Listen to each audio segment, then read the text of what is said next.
പരബ്രഹ്മസ്വരൂപനായ ഭഗവാൻ ശ്രീനാരായണ ഗുരുദേവ പാദകമലങ്ങളിൽ ശതകോടി പ്രണാമം. സജ്ജനങ്ങളായ പ്രിയ ആത്മസഹോദരരെ, ആത്മോപദേശ ശതകം 11ാമത്തെ മന്ത്രമാണ് ഇന്ന് നമ്മൾ മനനത്തിനായി എടുത്തിരിക്കുന്നത്. മന്ത്രം ഇപ്രകാരമാകുന്നു: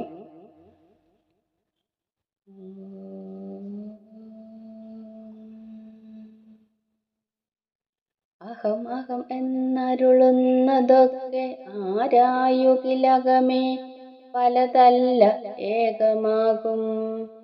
അകലും അഹന്ത അനേകം ആകയാൽ ഈ തുകയിൽ അഹം പൊരുളും തുടർന്നിടുന്നു.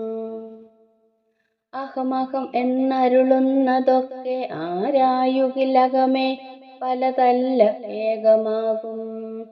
അകലും അഹന്ത അനേകം ആകയാൽ ഈ തുകയിൽ അഹം പൊരുളും തുടർന്നിടുന്നു. നമുക്ക് ഈ മന്ത്രത്തിന്റെ പദങ്ങളുടെ അർത്ഥം നോക്കാം. അഹം അഹം എന്ന്, അഹം എന്ന് പറഞ്ഞാൽ ഞാൻ.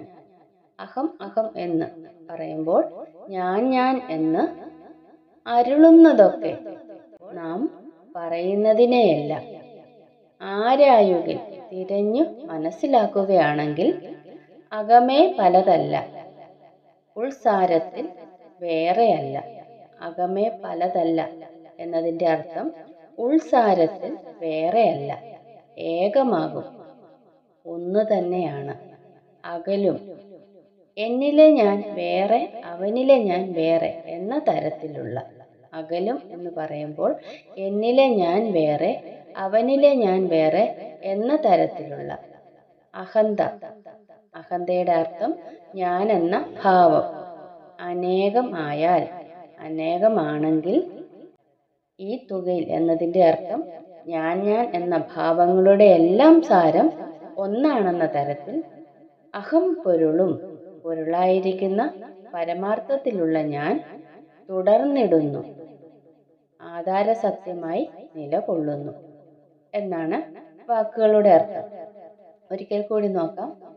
ഞാൻ എന്ന് നാം പറയുന്നതിനെയെല്ലാം തിരഞ്ഞു മനസ്സിലാക്കുകയാണെങ്കിൽ, ഉൾസാരത്തിൽ വേറെയല്ല, ഒന്നു തന്നെയാണ്.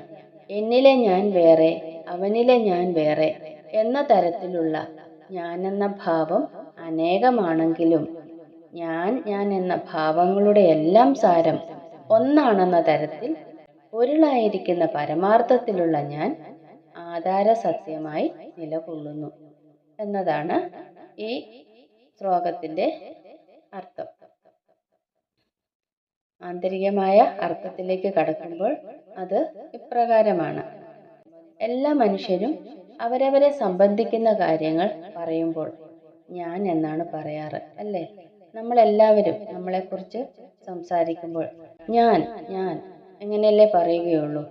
എത്ര ആളുകൾ ഉണ്ടായാലും അവരെല്ലാവരും എങ്ങനെയാ പറയുക? ഞാൻ എന്നാണ്, ഞാനെന്നേ പറയുകയുള്ളൂ. കഴിഞ്ഞ ശ്ലോകത്തിൽ നമ്മൾ ഇതിനൊരു പരീക്ഷണം നടത്തിയിരുന്നല്ലോ. എന്തായിരുന്നു ആ പരീക്ഷണം? 2 പേര് തമ്മിൽ ഒരു ഇരുട്ടുമുറിയിൽ ഇരിക്കുന്നു. ഒരാൾ ചോദിക്കും, ഇരുളിൽ ഇരിപ്പവൻ ആര് എന്ന് ചോദിക്കുമ്പോൾ എന്താണ് മറുപടി പറയുന്നത്? ഞാനെന്ന്. അപ്പം അടുത്ത ആൾ ചോദിക്കുമ്പോഴും ആ ആളുടെ മറുപടി ഞാനെന്ന്. അങ്ങനെ ഉള്ളൊരു പരീക്ഷണം നമ്മൾ മനസ്സിലാക്കിയായിരുന്നല്ലോ. അപ്പോൾ എല്ലാവർക്കും ഞാൻ എന്ന ഒരു ഉത്തരമേ പറയാനുള്ളൂ അവരവരെ സംബന്ധിക്കുന്ന കാര്യത്തിന്.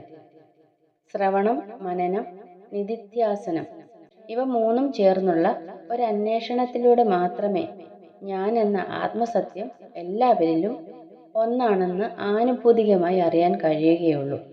ഞാൻ എന്ന സത്യം എല്ലാവരിലും ഒന്നാണെന്ന് അറിയണമെങ്കിൽ അതിനുള്ള 3 മാർഗങ്ങൾ എന്തൊക്കെയാണ്?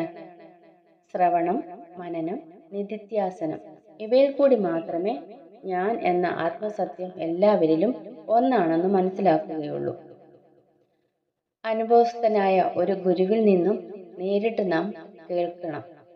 അനുഭവസ്ഥനായ ഒരു ഗുരുവിൽ നിന്നും നേരിട്ട് നാം കേൾക്കണം. ഇതിനെയാണ് ശ്രവണം. അതുപോലെ തന്നെ കേട്ടതിനെ ആഴത്തിൽ പരിചിന്തനം ചെയ്യണം. അതാണ് മനനം. മനനം ആത്മസിദ്ധാന്തമാകുമ്പോൾ അത് നിധിധ്യാസനം. ശ്രവണം ഒരു ഗുരുവിൽ നിന്ന് നമ്മൾ നേരിട്ട് കേൾക്കണം. അപ്പോൾ അത് ശ്രവണമായി. കേട്ടതിനെ നമ്മൾ ആഴത്തിൽ പരിചിന്തനം ചെയ്യണം. അത് മനനവുമായി. അതിനുശേഷം മനനം ആത്മസ്ഥിതമായിരിക്കുമ്പോൾ അത് നിധിധ്യാസനമായി. അങ്ങനെ അകലും അഹന്ത എന്ന് പറയുന്നത് വേറെ വേറെ എന്ന് നമ്മളിൽ തോന്നിപ്പിക്കുന്ന അഹംബോധത്തെയാണ്. അകലും അഹന്ത എന്ന് പറയുന്നത് വേറെ വേറെ എന്ന് നമ്മളെ തോന്നിപ്പിക്കുന്നത് എന്താണ്? അത് അഹംബോധത്തെയാണ്. അജ്ഞാനം കൊണ്ടാണ് അങ്ങനെ ഒരു തോന്നൽ ഉണ്ടാകുന്നത്. നമ്മളിൽ ഉണ്ടാകുന്ന അജ്ഞാനം കൊണ്ടാണ് അഹംബോധം ഉണ്ടാകുന്നത്. അജ്ഞാനവശകരായിരിക്കുന്നവർ ഞാൻ എന്ന് പറയുന്നതിലൂടെ ശരീരത്തിനോടുള്ള താതാത്മ്യത്തെ ഊട്ടിയുറപ്പിക്കുകയാണ് ചെയ്യുന്നത്. ആ അജ്ഞാനത്തെ നീക്കം ചെയ്യുമ്പോൾ എല്ലാം ഞാനുകളിലും സാരമായിരിക്കുന്ന ഏകമായ ആത്മസത്ത മാത്രമേ സത്യമായുള്ളൂ എന്ന് ഏവർക്കും അനുഭവിച്ചറിയാൻ കഴിയും. ഇപ്പം അഹംബോധം നമ്മളിൽ നിന്നും മാറണം. മാറിയിട്ട് അജ്ഞാനത്തെ നീക്കം ചെയ്യണം. അജ്ഞാനത്തെ നീക്കം ചെയ്യുമ്പോൾ എല്ലാ ഞാനുകളിലും സാരമായിരിക്കുന്നത് ഏകമായ ആത്മസത്തയാണെന്ന് നമുക്ക് തെളിഞ്ഞു കിട്ടും. സജ്ജനങ്ങളായ ആത്മസഹോദരരെ, ഇന്നത്തെ ഈ ലഘു വ്യാഖ്യാനം ഇവിടെ സമാപ്തി കുറിക്കുകയാണ്. നമുക്ക് അടുത്ത ദിവസം അടുത്ത മന്ത്രവുമായി കണ്ടുമുട്ടാം. ഗുരുവും ശ്രീനാരായണ ധർമ്മം വിജയിക്കട്ടെ.